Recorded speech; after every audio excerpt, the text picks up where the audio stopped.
Sir என்னால வந்து 100% உறுதி குடுக்க முடியாது. நான் அப்படியே சொன்னேன் அவங்ககிட்ட. அ சார் என்னால 100%லாம் உறுதி குடுக்க முடியாது.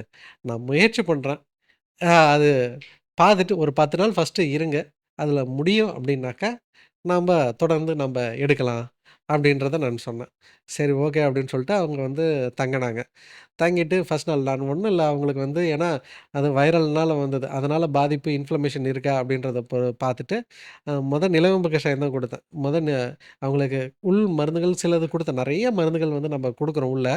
அ குடுத்துட்டு கொஞ்சம் அந்த அ உ இன்ஃப்ளமேஷன குறைக்கிற மாரி உள்ள மருந்து, ஆன்டிவைரல் சித்த மருத்துவத்தில நிலவேம்பு கஷாயம் நெறைய மருந்துகள் வந்து இருக்கு.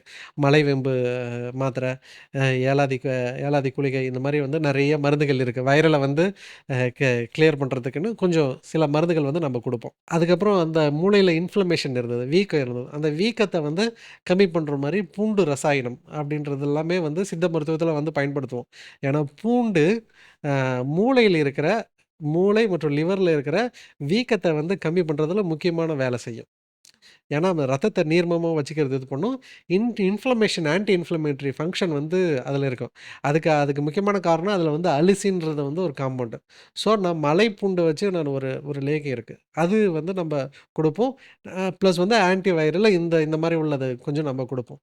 அப்படி நம்ப உள் மருந்து குடுத்துட்டு, கொஞ்சம் எக்ஸ்டர்னலா கொஞ்சம் தெரப்பி குடுப்போம்.